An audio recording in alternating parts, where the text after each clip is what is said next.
نه فقط شلبه ها، نه فقط شلبه ها، سفره تو هر روز خدا پهنه، نه فقط کربلا،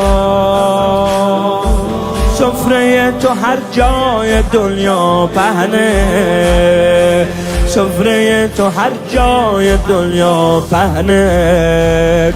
رزقی که میخوای بدی به نوکر ابوالفضل، اول بگردون 3 بار دور سر ابوالفضل. کرم ابوالفضل، کریم مادر ابوالفضل.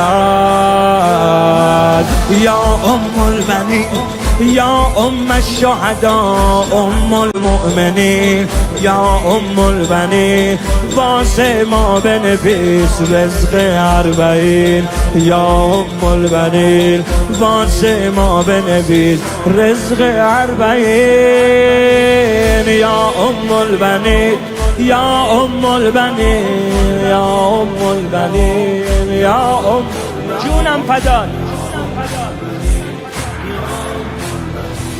نه فقط تو دنیا، پسرت حتی تو محشرم آقاست. نه فقط شیعه ها،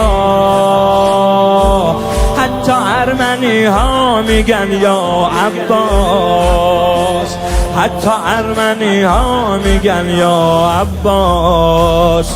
امید سائل، پناه هر یتیم ابوالفضل، دوای دردا میگفتن از قدیم ابوالفضل. هر کی بگه عشق کیه همه میگیم ابوالفضل.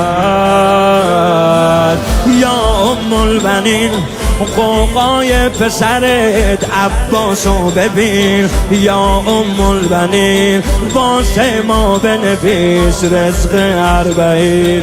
واسه ما بنویس رزق 40.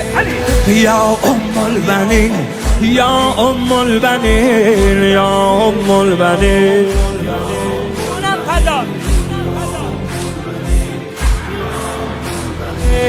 یا ام البنین، یا ام البنین، یا ام البنین، یا ام